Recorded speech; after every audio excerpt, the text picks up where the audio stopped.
Vamos a orar ahora un momentito al Señor y pedir que en esta tarde la palabra que voy a compartir con ustedes, que llevo varios días dándole vueltas y tengo la sensación de que todavía no he logrado decir y compartir todo lo que Dios ha puesto en mi corazón.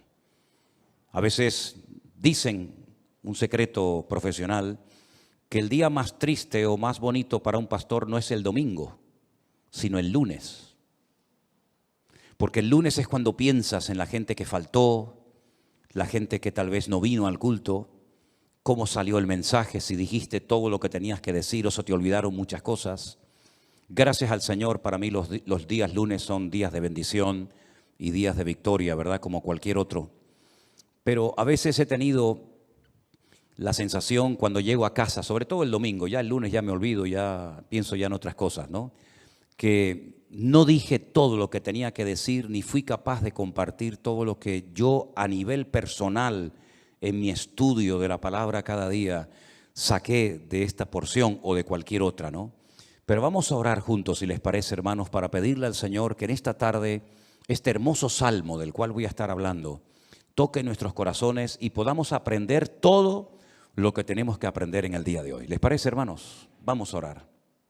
Señor, muchas gracias, Padre, porque cada vez que abrimos tu palabra, nuestro corazón se llena de gozo y de expectativa por lo que tú nos enseñarás, por lo que tú nos hablarás a través de ella.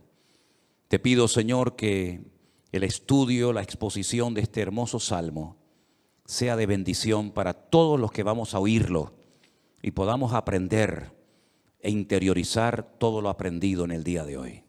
Ayúdanos, Señor, a estar atentos, tanto a la hora de compartir como a la hora de recibir, que tu nombre sea glorificado y que en esta tarde salgamos de aquí renovados y fortalecidos en la fe, en el nombre de Jesús. Amén y amén.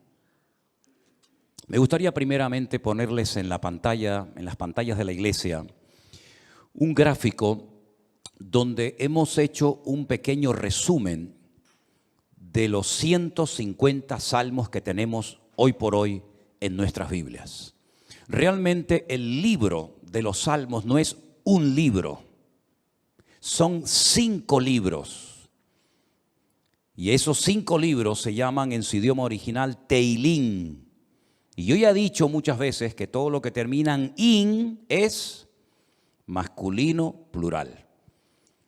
Teilín significa alabanzas. Teilá es alabanza, Teilín es alabanzas. Este es el libro de alabanzas, el himnario, el libro de canciones del pueblo de Israel, que hasta el día de hoy se siguen cantando muchos de estos salmos.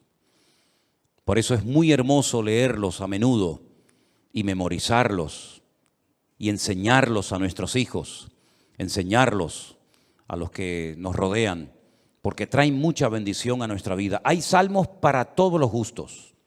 Hay salmos 100% mesiánicos, es decir, salmos que apuntan a la vida del Señor Jesucristo. Por ejemplo, un salmo que describe los sufrimientos de Cristo en la cruz, el 22. Hay salmos que son oraciones, por ejemplo, el 90, el Salmo 90, que por cierto mi suegra Esperanza se lo sabe de memoria, con la edad que tiene, es una oración que hizo Moisés.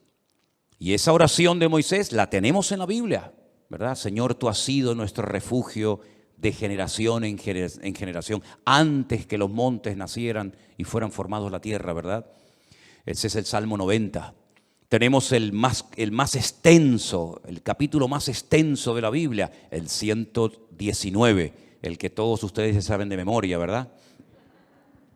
El más pequeñito, el 117, que es la letra de una antigua canción que cuando yo me convertí se cantaba mucho esa alabanza, pero ya como que se ha olvidado. Alabad al Señor, naciones todas, pueblos todos, alabadle, bendecid su nombre, ¿verdad? Tenemos el famoso Salmo 133, Inema tobu manaín shebedajin gam yahad. Mirad cuán bueno y cuán delicioso es habitar los hermanos juntos en armonía. Tenemos salmos proféticos, salmos que son quejidos, lamentos, ¿verdad?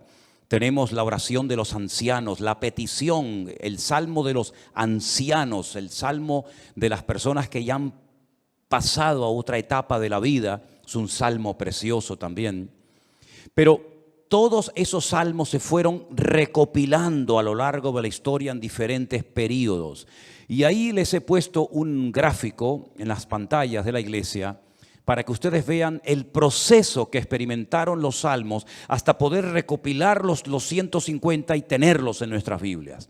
Por ejemplo, los primeros 41 salmos, del 1 al 41, se recopilaron. No significa que se escribieron, pero que se recopilaron en la época del rey David.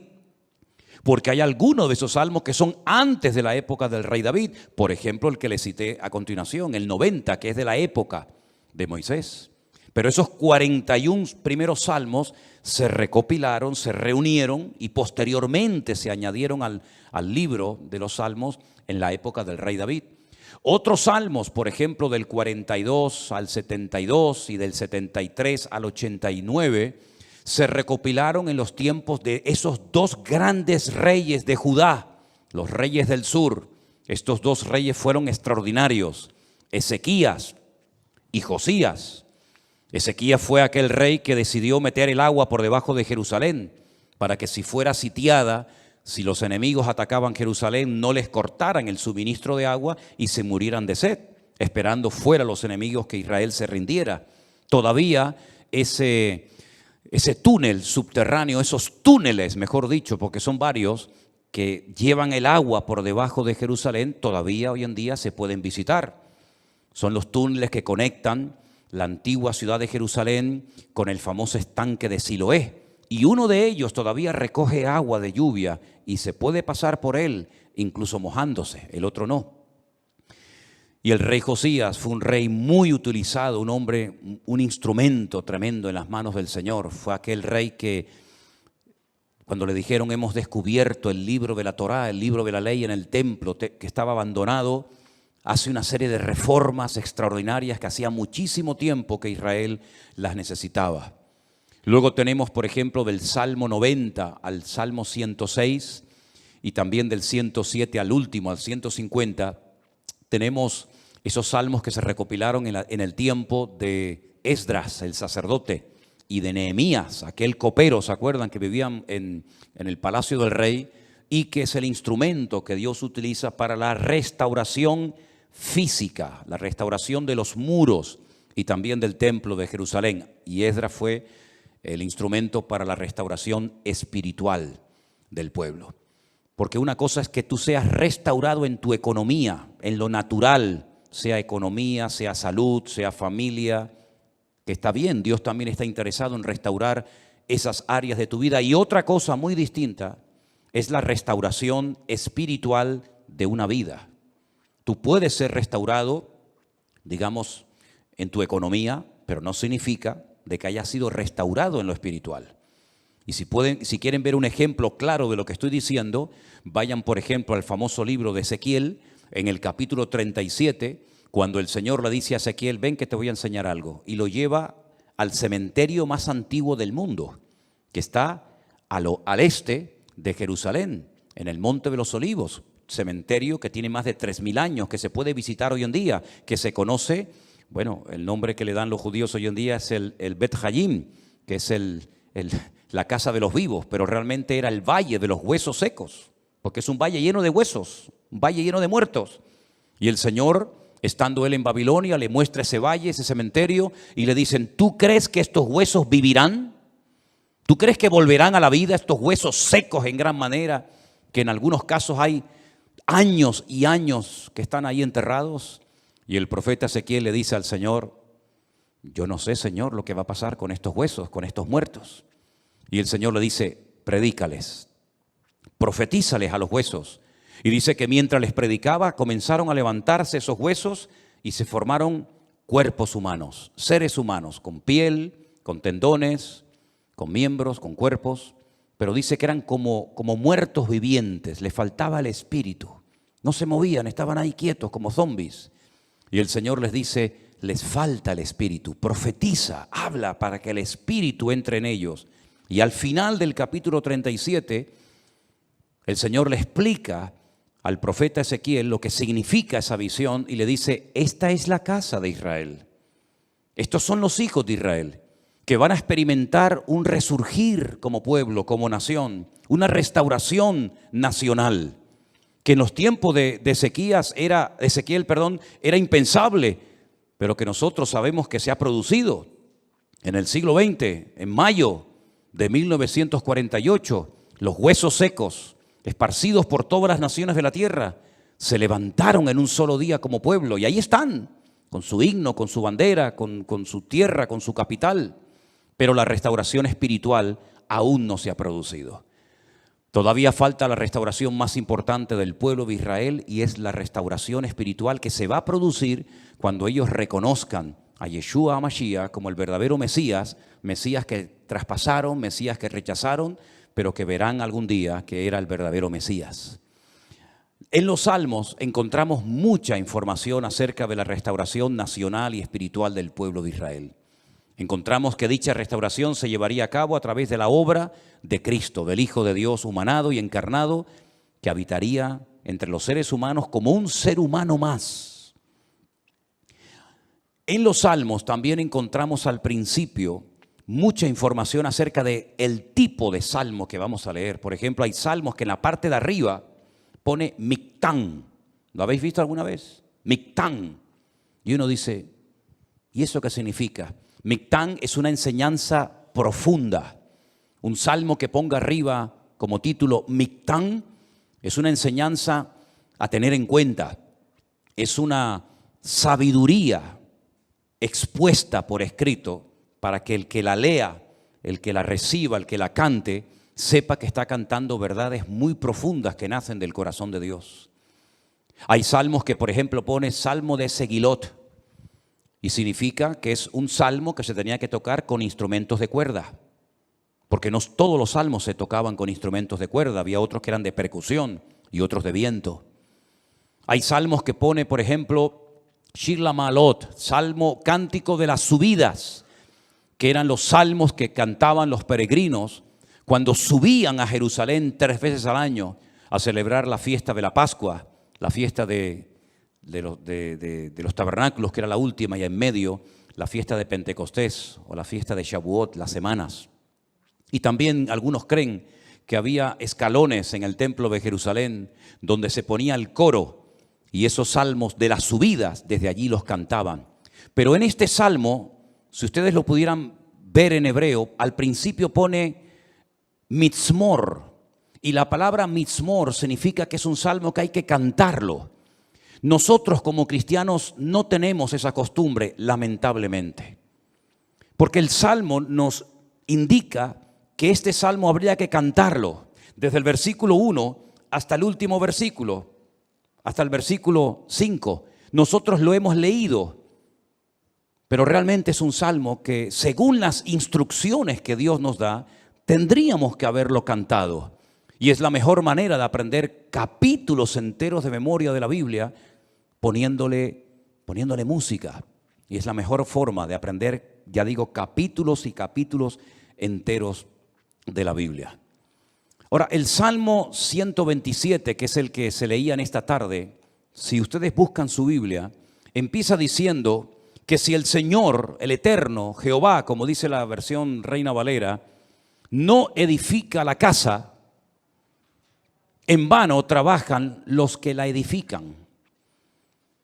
Tenemos que explicar brevemente a qué se está refiriendo el autor de este salmo, que pudo ser David, que le escribió un salmo, una enseñanza a su hijo Salomón, o como opinan otras personas, pudo ser un salmo que lo escribió Salomón con una enseñanza que heredó de su padre, el rey David.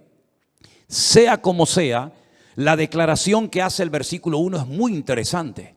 Si Dios, el Eterno, nuestro Creador, no edifica la casa, en vano trabajan los que la están edificando. El sueño de David, que nunca lo vio cumplido, era construir un templo para su Dios. Dios nunca le dijo a David que lo hiciera, pero nació en el corazón de David el anhelo, el deseo de tener una casa, un templo, sobre todo para que el arca de la alianza, que tenemos ahí en la entrada de la iglesia como una réplica, para que ustedes pudieran ver el tamaño original que tenía el Arca de la Alianza en aquellos tiempos, en vez de estar debajo de una lona, debajo de una tienda de campaña, pudiera estar en un templo bonito, grande, bien decorado, espacioso, etcétera, etcétera. Ese era el sueño de David, pero nunca lo vio cumplido, porque el profeta Natán le dijo que él no tenía el aval, el respaldo de Dios, el permiso del Señor para construir dicho templo. Ese templo solamente podía ser levantado en un lugar, no podía ser levantado en cualquier parte, sino encima de lo alto de un monte llamado el monte Moriah. Es una palabra compuesta, el lugar donde Dios me enseña. Moriah viene de maestro, Moré, Morá, Morim, Morot, y Yad es el diminutivo del nombre de Dios. El monte donde Dios es mi maestro, el monte donde Dios me enseña y me instruye, ¿verdad? En ese monte vivía un señor llamado Arauna, que era un jebuseo, los antiguos habitantes de Jerusalén. Y allí sube el rey David. Y entonces dice la Biblia que allí ofrece un sacrificio cuando había muerte por todas partes por un pecado que, como bien saben ustedes, el rey David había cometido. Allí él presenta un sacrificio en el mismo monte y en el mismo lugar donde tiempo atrás el famoso patriarca Abraham, el amigo de Dios, había subido con su hijo Isaac para sacrificarlo sobre un altar, pero el Señor lo detuvo y le dijo: no lo hagas. Todavía ese altar, esa roca enorme que es tan grande como esta plataforma o más, todavía está allí. Y los judíos consideran que desde allí fue donde Dios creó el mundo, el ombligo, el centro geográfico de la tierra bíblica. Pues en ese lugar Salomón, su hijo, iba a construir el primer templo de la historia para Dios. Ellos tenían que partir de la base de que el Dios de ellos era tan grande, tan inmenso, que era imposible meterlo dentro de un templo. Es totalmente imposible meter a Dios, limitar a Dios dentro de un cubículo, dentro de un edificio, porque ya el Señor le había dicho a David que el cielo es su trono y la tierra es el estrado de sus pies. ¿Qué templo me van a hacer ustedes para mí? Los romanos se reían de los judíos cuando llegaron a Israel y decían: ustedes están locos, porque ustedes tienen un templo enorme, precioso, pero vacío. ¿Dónde están vuestros dioses? ¿Dónde están vuestras divinidades? Los griegos, los romanos y todas las culturas habidas y por haber levantaban templos, pero luego los llenaban de ídolos. Apolos, Afrodita, ¿verdad? Cibeles, Ares y tantos dioses. Pero los judíos nunca pusieron una figura de Dios, porque al Señor tu Dios adorarás y a Él solo servirás. Y en los famosos 10 mandamientos, el Señor prohibía la fabricación de imágenes de talla. Por lo tanto, era un templo vacío, pero en lo más recóndito, en lo más oculto del templo, estaba un lugar que nosotros lo llamamos el lugar santísimo, donde estaba el Arca de la Alianza. Y Salomón iba a poder construir ese templo con la ayuda de miles y miles de personas. Y podía estar tranquilo de que nadie le iba a atacar, porque su padre había estado durante años sometiendo a todas las naciones vecinas para que su hijo, en tiempos de paz y de prosperidad, pudiera construir el templo de Jerusalén. Lo tenía todo. El padre le dio los planos. El padre le escribió 77 letras de canciones que las tenemos en la Biblia, los famosos salmos de David, para que pudieran cantar. Inventó instrumentos musicales, le dio oro, piedras preciosas, madera, plata, bronce, lo tenía absolutamente todo. Y además Salomón hizo un pacto con el faraón, que eran expertos en aquella época en la fabricación de megaestructuras, porque los judíos nunca habían hecho un edificio tan grande, y mucho menos para Dios. Cómo levantar aquellas piedras, subirlas a aquel monte, colocarlas una encima de la otra, aquellas columnas, más de 70 columnas exactamente, de una pieza, cómo iban a levantarlas, ponerlas a nivel para que aquella casa no se cayera. El templo no tenía arcos, como lo inventaron los romanos, por eso los arcos le han permitido a las fabricaciones y a la arquitectura romana permanecer hasta el día de hoy, pero eran columnas y era muy difícil poner aquello en pie. Hay, por ejemplo, en la ciudad de Jerusalén, en un lugar donde yo he llevado a algunos hermanos alguna vez, una columna entera que es como de aquí al fondo de la pared, que se quebró y allí la dejaron, y han pasado 2000 años y todavía aquella columna sigue allí. Él hizo un pacto con el faraón, se casó con su hija, hizo un pacto de no agresión. De hecho, su hija se murió en Jerusalén y ahí en el torrente de Cedrón hay una pirámide pequeñita, recordando que allí está enterrada una mujer de origen egipcio, porque ella murió en Jerusalén. Y el faraón le ayudó a construir aquel hermoso templo. Pero Salomón sabía perfectamente que él podía tener el oro, la plata, los albañiles, los carpinteros, los canteros, absolutamente todo. Incluso había naciones que todos los años le traían, curiosamente, 666 talentos de oro. Multiplique 666 por 45, era una barbaridad de kilos de oro para ayudarle. Venían personas de todos los continentes de la tierra, unos le traían marfil, otros le traían diamantes, otros le traían de todo. Pero él sabía que aunque lo tenía humanamente hablando todo, sin el respaldo, sin la ayuda del Señor, aquel templo nunca se iba a poder levantar. Y aquí hay una primera lección que tenemos que interiorizar nosotros como cristianos en el día de hoy. Nosotros nos podemos esforzar mucho y de hecho el esfuerzo forma parte de la vida cristiana. Esfuérzate y sé valiente, le decía el Señor a Josué, ¿verdad? Josué capítulo 1. Esfuérzate y pelea, le decía el apóstol Pablo a Timoteo. Pero por mucho que nos esforcemos, por mucho que trabajemos, por mucho que madruguemos o por mucho que trasnochemos, sin el respaldo, sin el favor de Dios, todo lo que hagamos nos sirve absolutamente para nada. ¿Cuántos dicen amén? Algunos creen que por trabajar más van a ganar más y se equivocan, porque la Biblia no enseña que para ganar más hay que trabajar más. Si usted quiere ganar más, no haga eso, porque lo está haciendo al revés. Si usted quiere ganar más, yo después le digo lo que tiene que hacer, pero no trabajes más para ganar más, porque vas a ganar menos y te vas a terminar agotando. Porque la Biblia dice en el Salmo que hemos leído que si el Señor no edifica la casa, en vano, y esa palabra en vano, esa expresión en hebreo, en vano, significa para que no llegues al agotamiento físico y mental. ¿Qué les parece? Para que no llegues a un momento que digas, ya no aguanto más, estoy reventado, estoy cansado. Llego el fin de semana, quiero descansar y el lunes voy igual de cansado, peor. Y vas acumulando cansancio y durante la noche no duermes. Cuando dice el Salmo 27 que una de las bendiciones de Dios es poder dormir tranquilamente por la noche. Dice que a sus amados el Señor les dará el sueño. Y hay muchas personas que darían cualquier cosa con tal de poder dormir en paz, como nosotros, los hijos de Dios, que hemos aprendido a depender y a descansar en el Señor, podemos dormir en paz. ¿Cuántos dicen amén? No sé por qué nos han hecho últimamente a Elena y a mí una pregunta, me la hacen de vez en cuando, por internet, por WhatsApp, por correos, incluso hasta en persona. ¿Ustedes están durmiendo bien? Y preguntamos, ¿y por qué nos hacen esa pregunta? Si no, pues con todo lo que tienen, todo el jaleo de atender gente de aquí y llamar, ¿ustedes duermen bien? Y la respuesta de Elena siempre es la misma, dormimos perfectamente. Porque nosotros hemos aprendido a descansar y a depender únicamente del Señor. No entramos en estrés, ni en nervios, ni en agobio. No perdemos la paz absolutamente por nada. ¿Por qué? Porque la obra no depende de nosotros. La obra depende del dueño, de la cabeza. Y el dueño y la cabeza es nuestro Señor Jesucristo. Me da mucha pena, mucha lástima cuando veo a cristianos agobiados, cargados, estresados, con la tensión disparada. Perdonen si alguien se siente aludido. Yo es que no le he tomado la atención nunca a ninguno de ustedes. Por eso hablo desde la libertad, porque claro, va a decir, ¿este hombre cómo sabe que tengo yo la tensión alta? No, yo no sé nada, pero el Señor lo sabe todo. Pastillas para poder dormir, claro, después pastillas para despertarte.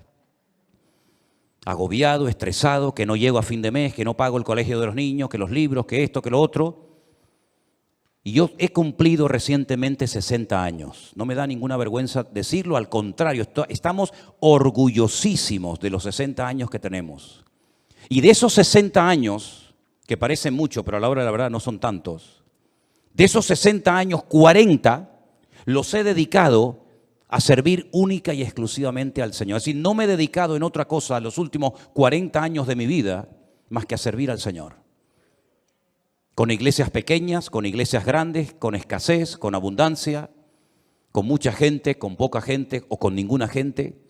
Y en estos últimos 40 años, si algo hemos aprendido, sobre todo en este último año, es que Dios es galardonador de los que le buscan.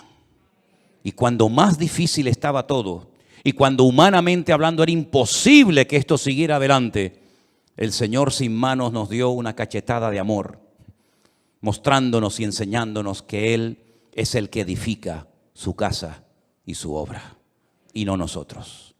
A mí me llama mucho la atención que este verbo, edificar, es exactamente el mismo que emplea el Señor Jesucristo cuando hace referencia a lo que Él iba a hacer. Edificaré mi iglesia. Su padre en Génesis capítulo 1 nunca empleó el verbo baná o boné, que es construir, sino el verbo bará, que se parece, pero no tiene nada que ver una cosa con otra. Bará es un verbo que solamente aparece en la obra creadora de Dios.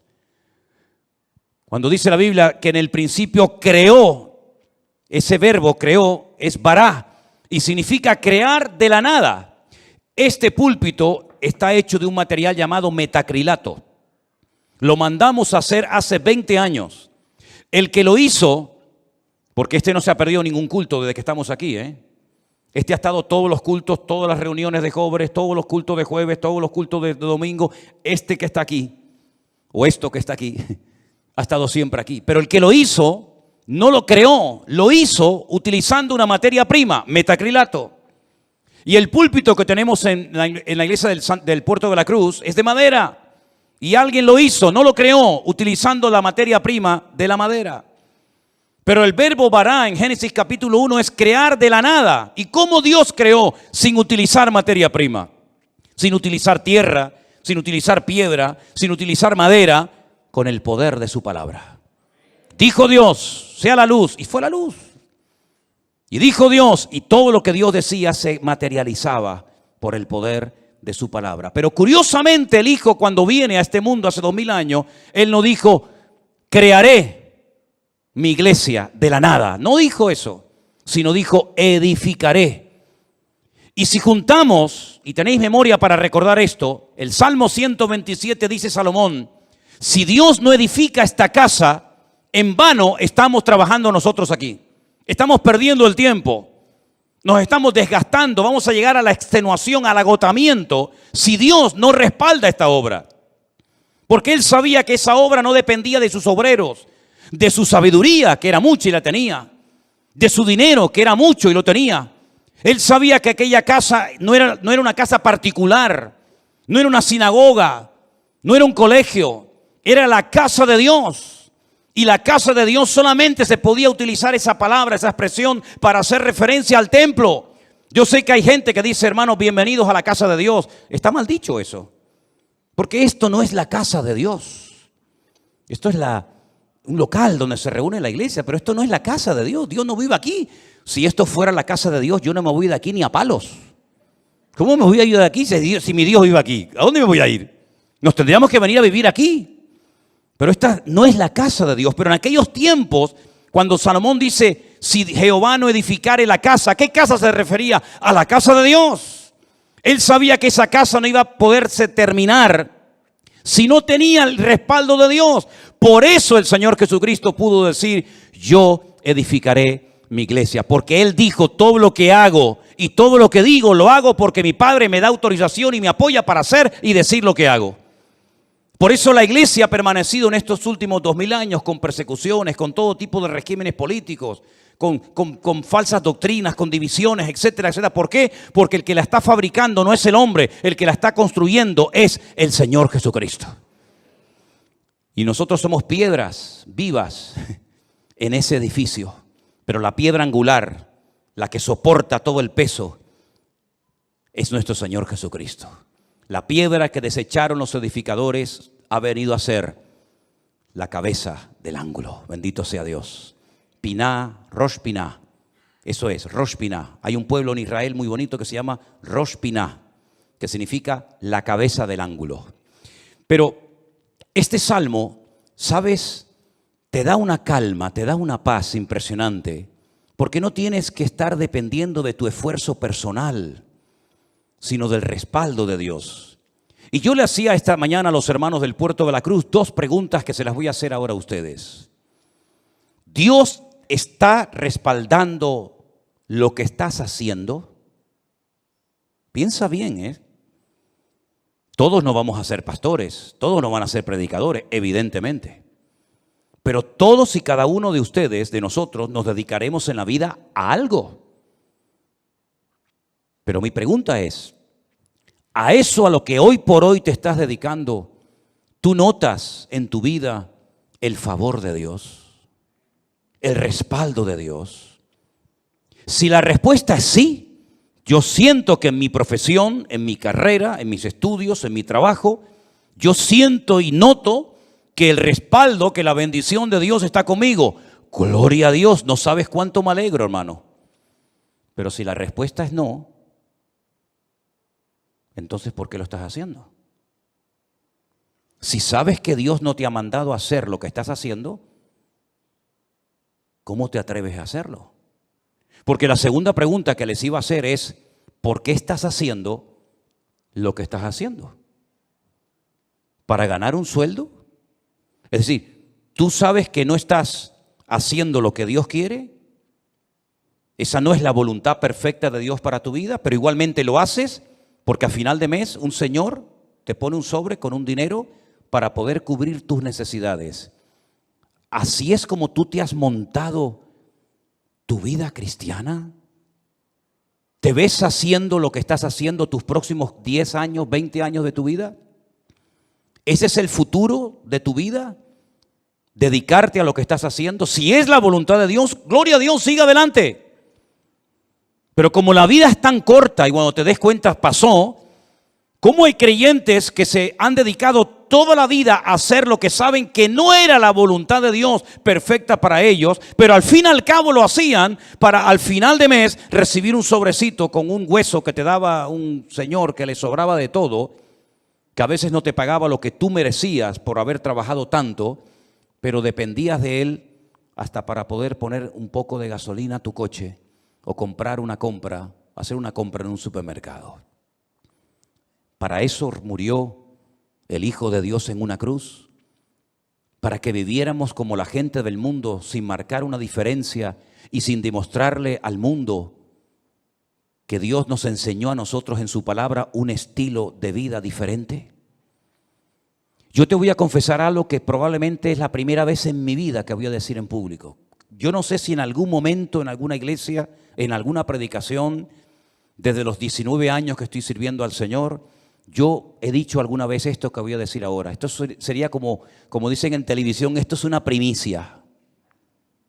¿Tú sabes cuál era la preocupación, la gran pregunta que yo tenía en el tercer año de escuela bíblica, de seminario, cuando yo estaba a punto de salir? ¿Sabes cuál era mi pregunta? ¿De qué voy a vivir? Porque yo no quería volver a la casa de mis padres. Porque yo le había dicho a mi padre que el Señor me había llamado. Y cuando él me preguntaba, ¿de qué vas a vivir? No había iglesias por ninguna parte. Hoy en día hay iglesias por todas partes. Pero en aquellos años, hace 40 años, no había iglesias prácticamente por ninguna parte. Eran contadas con los dedos de una mano las iglesias que, por ejemplo, había en Tenerife. Muchas de las iglesias que ustedes conocen o han visitado, o a lo mejor han estado, no existían. Las iglesias eran de 10, 15 personas, había muy poca gente, un culto de jóvenes con 5, 6 jóvenes, era un avivamiento. No había prácticamente nada y la pregunta que yo tenía en aquellos años era, ¿de qué voy a vivir? Porque no quiero volver otra vez a vivir en la casa de mis padres, porque sería entonces darle la razón al viejo de que me equivoqué y al fin y al cabo tengo que volver a vivir con ellos hasta para poder comprarme un par de zapatos. Pero casi la última semana de estudiar en aquella escuela bíblica en Las Palmas, en un piso allí cerca de las playas de las canteras, llegó un misionero, como eso ya les he contado en otras ocasiones, y me pidió que viniera aquí a Tenerife a echarle una mano en la obra. Y desde ese día, el 31 de mayo me gradué, mayo tiene, desde el 1 de junio de 1981, ¿qué día es hoy? ¿Cuál? 31 de octubre, fíjate. Desde el 1 de junio de 1981 hasta el 31 de octubre del 2021, yo no he hecho otra cosa en mi vida más que servir al Señor. Me pude casar, pudimos viajar, hemos fundado iglesias en algunos lugares y estamos disfrutando de la obra del Señor como nunca jamás en la vida habíamos soñado. Sabemos lo que es estar sentado en una cama con una libreta, con una calculadora, sacando los gastos del mes y diciendo, no llegamos, no llegamos, no llegamos. Pero también sabemos lo que es, el Señor es mi pastor y nada me faltará. Hemos aprendido a vivir en escasez como no te imaginas. Y hemos aprendido a vivir en abundancia, hemos aprendido a dormir en cualquier lugar, porque el Señor nos ha mostrado de que cuando una persona es capaz de hacer un mínimo gesto por el Señor respalda y bendice la vida de esa persona. Y tengo un temor tremendo en mi corazón por toda la manera como el Señor nos está bendiciendo y abriendo puertas en todas partes. Porque sabemos perfectamente que no es por nuestros méritos, no es por nuestros méritos. Quiero decirles que cuando muchos de ustedes vinieron a esta iglesia, nosotros ya hacía años que estábamos aquí. Hacía años que estábamos en este lugar. Y el Señor ha ido edificando poco a poco su obra. Y hoy en día podemos hablar para la gloria del Señor de miles y miles de personas que en todas partes del mundo, muchos de ellos han conocido al Señor Jesucristo como su Señor y Salvador personal en este último tiempo. Anoche tenía una reunión por Zoom con todos los hombres de la iglesia virtual del grupo número 2, gente con más de 80 años. Dándole gracias al Señor porque en la recta final de su vida, como ellos mismos decían, han conocido el Evangelio del Señor Jesucristo y tienen un hambre por conocer más y más de la palabra que a mí realmente me deja sorprendido todo lo que el Señor está haciendo. Yo quiero decirles a todos y a cada uno de ustedes que yo también tuve tu edad y estuvimos dispuestos cuando éramos jóvenes, recién casados con 21 años, a pagar un precio. Y nos llamaron locos. Los pastores nos reunían de vez en cuando y nos decían, estáis locos. ¿Cómo sois capaces de ir con una niña pequeña como era Priscila en aquellos años a un país tan lejos, sin conocer prácticamente a nadie, a vivir por fe? Pero cuando el Señor edifica su obra y cuando el Señor respalda su obra, no hay impedimento que pueda frenar la vida de un hijo y de una hija de Dios. Y yo quiero desafiarte a que tú pierdas el miedo, porque si de algo a mí me ha servido el Salmo 127 es a perder el miedo. Si Anderson, que está conectado al liderazgo y a los coordinadores de la iglesia virtual número 1, les hablara acerca de lo que cuesta, del presupuesto enorme que cuesta el hacer todas las actividades, nos quedaríamos con la boca abierta. Pero el Señor ha suplido de una forma increíble, porque el Señor es galardonador de los que le buscan y cuando Él edifica la casa, no hay nada ni nadie que la pueda detener. Fíjate que en el Salmo 121, si te das cuenta, habla de la casa de Dios, es decir, lo principal, la obra de Dios, nada ni nadie la va a detener. Pero en segundo lugar, habla de la ciudad. Si Jehová no guardare la ciudad, en vano vela la guardia. Este versículo, cada vez que me tocaba a mí guardia en el ejército y te daban todas las balas y la metralleta y el armamento para estar de guardia, yo siempre lo decía en alta voz: si el Señor no guardare la ciudad, en vano vela la guardia. Porque todo lo que hagamos, todo tu esfuerzo personal, y que conste, quiero dejar bien claro, por favor, hermano, que el Salmo 127 no es un salmo que apoya al perezoso, al vago, al negligente. No, al contrario. El esfuerzo forma parte de una vida cristiana normal. Pero todo nuestro esfuerzo, nuestro sudor, nuestro trabajo no sirve de nada si el Señor no respalda lo que estamos haciendo para Él. Absolutamente de nada. Luego es un golpe al ego del hombre, porque la gloria no me la llevo yo. Yo he sido el que he edificado, como decía Salomón, Nabucodonosor, ¿se acuerdan? Yo fui el que levanté la gran Babilonia. Y al final tuvo 7 años viviendo en un monte como un animal, para que el Señor pudiera arrancar de su corazón la arrogancia y el orgullo. Porque una persona arrogante, acomplejada u orgullosa no es digna de estar sirviendo al Señor. Una persona con orgullo, una persona que se le sube a la cabeza lo que tiene, lo que es o lo que hace, es una persona que no está capacitada para estar al frente de una obra. Por eso a mí me da alegría ver al hombre más sabio de la tierra, a uno de los hombres más ricos del mundo, como era Salomón, que cuando la reina de Saba vino y lo visitó, le dijo: lo que me contaron no es ni el 1% de lo que ven mis ojos. Que él reconozca que el éxito de aquella obra no estaba en él, sino estaba en su Dios.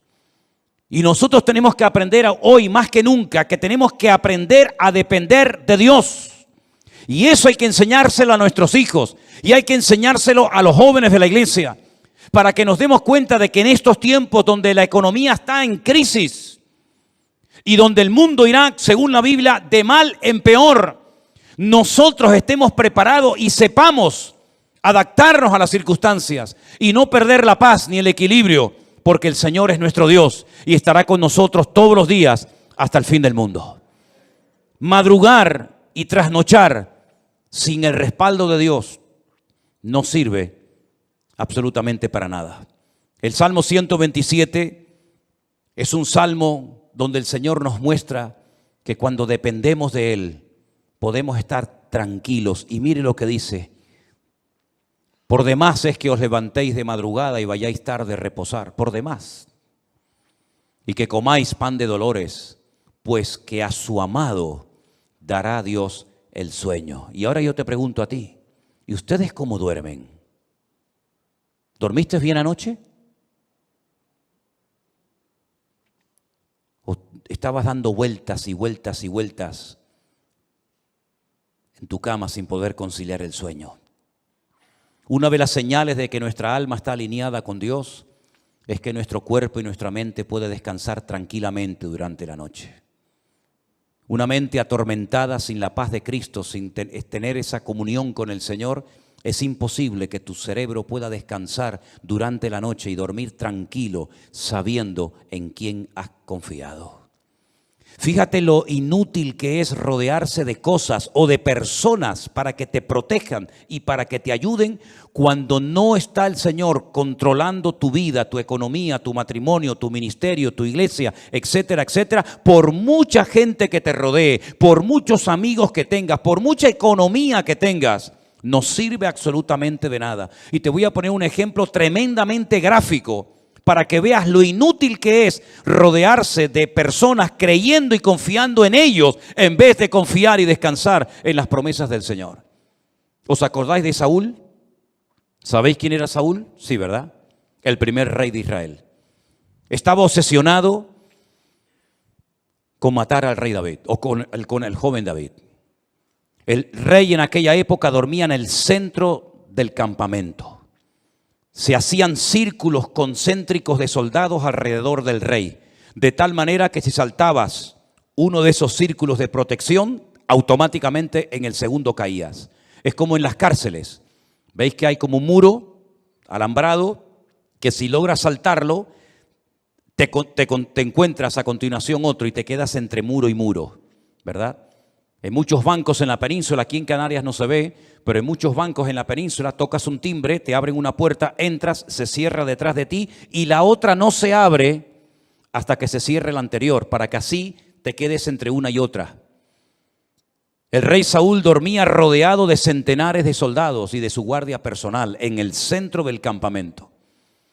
David una noche bajó de las montañas y atravesó el primer círculo, el segundo, el tercero y hasta el mismo lugar donde estaba el rey Saúl dormido.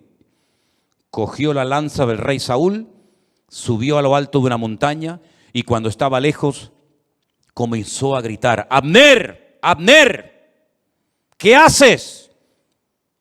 ¿Qué forma de proteger al rey es esa? Mira lo que tengo en la mano. He llegado hasta la misma presencia del rey Saúl, al que supuestamente tú tienes que estar cuidando. Te has quedado dormido. No has cumplido con tu deber. Y ahí hay un ejemplo gráfico de cómo un rey rodeado de cientos de soldados que se quedan dormidos. Ahora puedes entender lo que dice el Salmo 127. Si el Señor no vela y cuida y protege a la ciudad, en vano vela la guardia. Todos se van a quedar dormidos espiritualmente hablando en estos últimos tiempos. Los políticos se van a quedar dormidos y no van a saber discernir el mundo espiritual. Los bancos se van a quedar dormidos y van a ser esclavos del próximo sistema mundial de economía. Los religiosos se han quedado dormidos hace siglos y son incapaces de discernir los tiempos y las ocasiones. Y la iglesia no puede entrar en ese juego. Por eso dice el apóstol Pablo: es tiempo de despertarnos del sueño. Despiértate tú que duermes y te alumbrará Cristo. Hay un sueño, ¿verdad?, profundo que experimentó Adán. Pero fue un sueño que Dios produjo para que no le estorbara en la obra que el Señor estaba haciendo. Pero hay otro sueño de tipo espiritual que te adormece el alma, que atonta tu espíritu, que ciega tu entendimiento y que cauteriza tu conciencia y que te impide reconocer que a veces lo que estás haciendo no es la voluntad de Dios. Es un juguete, un entretenimiento del sistema faraónico del mundo que te da todo a cambio de nada. Y al final de tu vida no has hecho nada y te has creído que Dios estaba respaldando tu obra, tu ministerio, tu imperio, tu reino, pero has tirado por la borda tu vida y te has bajado a lo profundo del barco mientras había una tormenta arriba. Tú te has quedado dormido y en vez de actuar marcando una diferencia, dejaste que el mundo te marcara y te manipulara a ti. Por eso, mis queridos hermanos, el Salmo 127 es de sacudir nuestras conciencias y despertarnos ante la realidad. ¿Qué estoy haciendo con mi vida? ¿Qué estoy haciendo con mis recursos? ¿Qué estoy haciendo con mi tiempo? ¿Qué estoy haciendo con mi juventud? ¿Qué estoy haciendo con los dones y talentos que Dios me dio? ¿Qué estoy haciendo en definitiva? Porque si lo que estoy haciendo no tiene el respaldo de Dios, ¿para qué lo sigues haciendo? ¿Es que acaso el Señor no dice en su palabra: el justo por la fe vivirá? ¿O es que eso solamente eran unas palabras bonitas que Martín Lutero en esta época del año, hace muchos siglos atrás, sacudió su conciencia, le hizo reconocer y recapacitar que el sistema religioso en el que estaba envuelto estaba envenenado y corrompido? Son unas palabras bonitas de un profeta del Antiguo Testamento que sí, quedaron muy bien, pero que hoy en día no tienen ningún efecto. Eso funciona, es realmente así, eso es real. ¿Funcionan las promesas de Dios? Te pregunto, hermano. ¿Funcionan sí o no las promesas de Dios en tu vida? ¿Te fías de Dios? ¿Crees que Él te puede sanar, que te puede prosperar, que te puede bendecir? Pues te voy a dar algunas pinceladas para que empieces a entrar en una dimensión diferente en cuanto a tu relación con Dios. Primero, hay ciertas y determinadas cosas que hay que pelearlas y lucharlas en el campo de batalla. Goliat no se iba a ir por el hecho de que estaba frente a él el ejército de Israel. Al contrario, el ejército de Israel le atraía, porque la luz atrae a los mosquitos. Ellos no tuvieron que ir a buscar a Goliat. Goliat los encontró a ellos. Y aunque Goliat estaba en aquel lugar y se sabía que iba a ser derrotado porque allí estaba el hombre de Dios, David. Para Goliat era un atractivo estar en aquel lugar, como es un atractivo para muchos el conquistar a tus hijos, o romper tu matrimonio, o derrotar tu ministerio. ¿Por qué? Porque tú tienes luz, tú proyectas luz. Hay una gracia de Dios, hay algo de Dios en tu vida que al enemigo lo atrae. No tienes que buscarlo, él te va a encontrar. La luz atrae a los mosquitos. Si no, vete al campo y enciende una luz para que veas cómo enseguida vienen los bichos. Y si nosotros verdaderamente somos luz, vamos a atraer a ciertas y determinadas cosas. Y por eso la Biblia dice que hay que pelear, pero ¿pelear qué? La buena batalla, porque hay batallas que no las pelees porque vas a morir. Como Jonatán se fue a pelear una batalla que no tenía que haber ido nunca y murió. Pero Pablo dice, yo he peleado la buena batalla. ¿Estás peleando la buena o la mala batalla?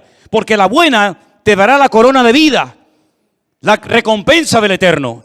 Pero la mala te quitará la vida, tu familia, tu esposa, tus hijos, y perderás el galardón de Dios. Hay bendiciones que vienen por pelearlas. La tierra está delante de vosotros, pero ahí están los filisteos, los amorreos, los cananeos, los jebuseos, los amonitas, los moabitas.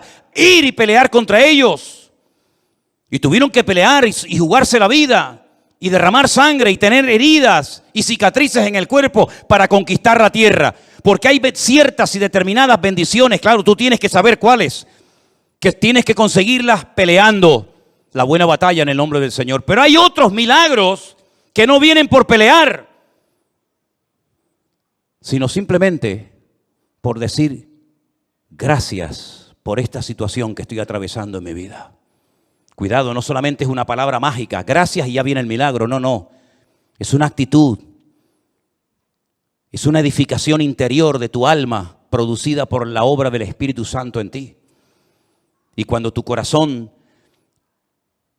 no tiene quejas ni dudas, porque puedes decir yo sé en quién he creído, eres capaz de llegar a un cementerio en un ambiente de derrota y de pesimismo, cuando incluso los familiares del difunto te echan en cara, si hubieras estado aquí mi hermano no estaría muerto, como diciendo tú eres el culpable, si tú hubieras estado aquí mi hermano estaría vivo.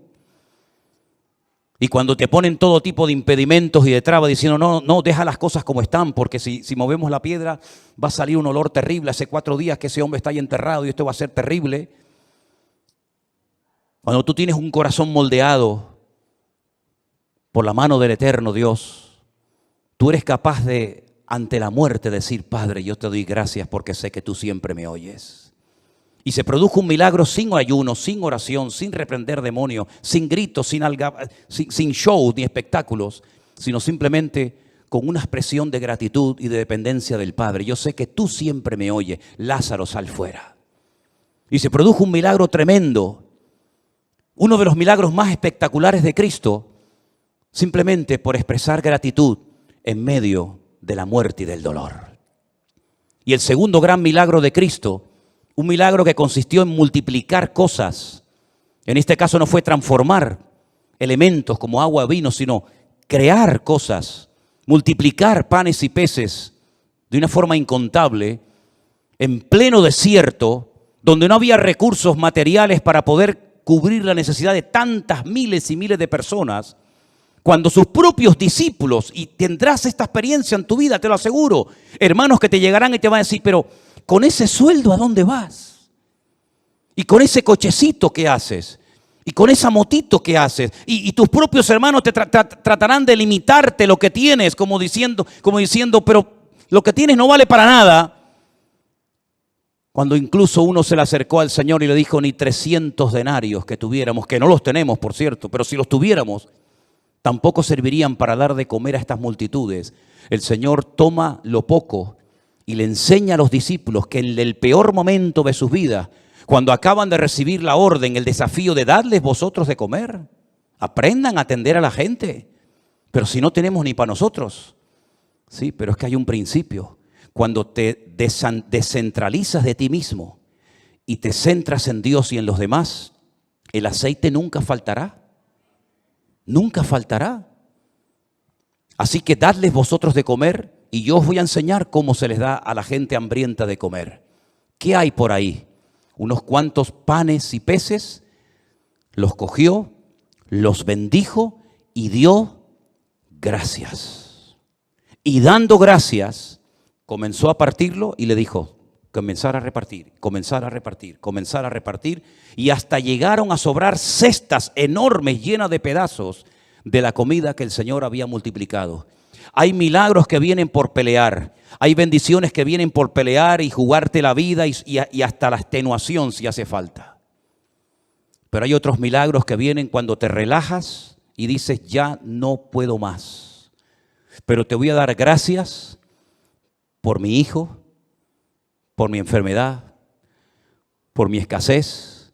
Te voy a comenzar a dar gracias y voy a comenzar a gozarme en lo que no entiendo. Y voy a transmitir ánimo, aliento y gratitud a mi familia y a mi gente que me rodea. Y vas a comenzar a ver milagros impresionantes en tu vida. Yo digo una cosa. ¿Qué tienes que perder? Imagínate que te funciona. Vas a estar toda la vida agradecido al Señor por haber aprendido a salir de la miseria, por haber aprendido a gozarte en la adversidad y por haber aprendido a ver la gloria de Dios en medio de las tormentas de la vida. ¿Cuántas tormentas hemos atravesado? ¿Cuántos desiertos hemos cruzado? ¿En cuántas cuevas nos habremos metido espiritualmente hablando? Pero de todas y de cada una de ellas nos ha sacado nuestro Dios.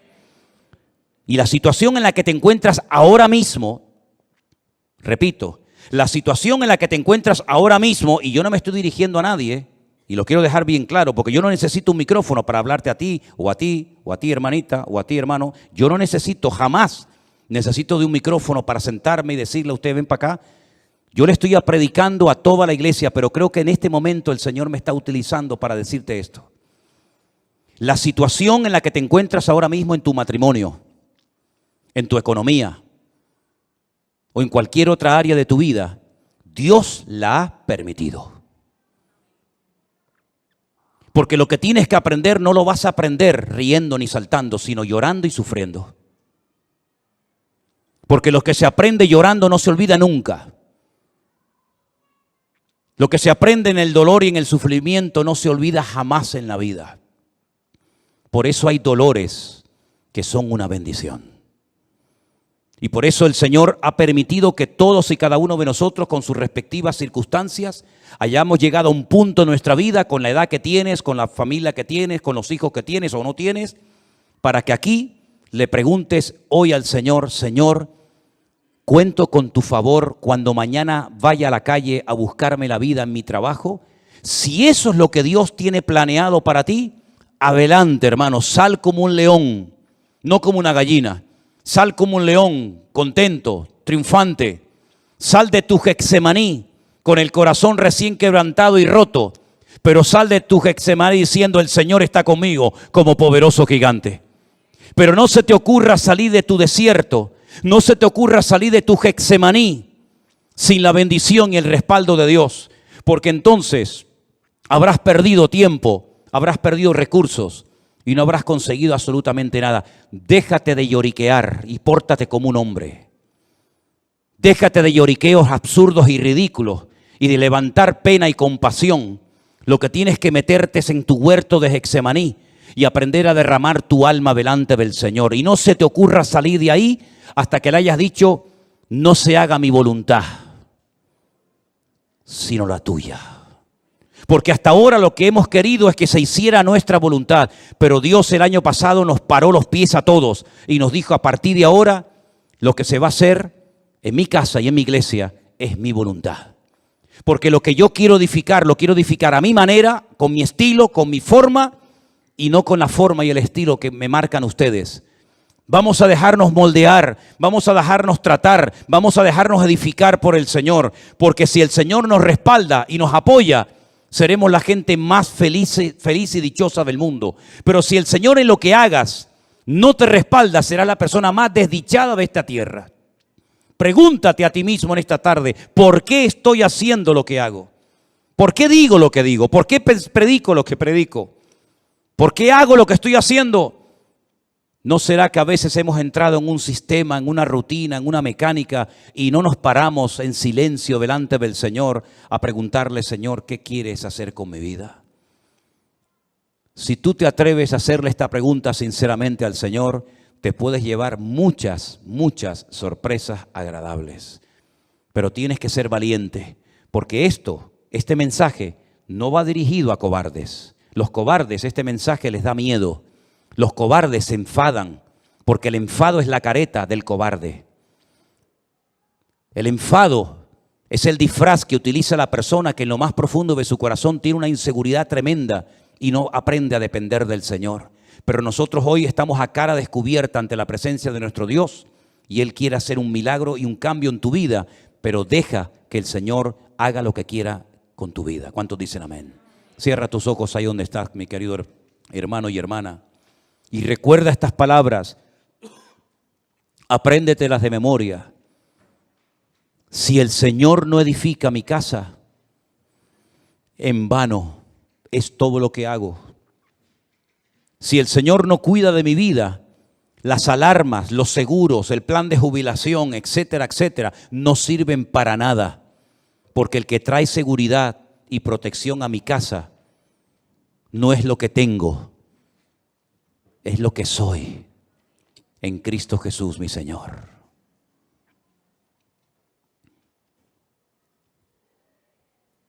En esta tarde, Señor, hemos escuchado tu palabra atentamente y hemos reflexionado acerca de nuestra vida, de nuestra existencia. Y queremos pedirte en esta tarde, Señor, ayúdanos a depender 100% de ti, Señor.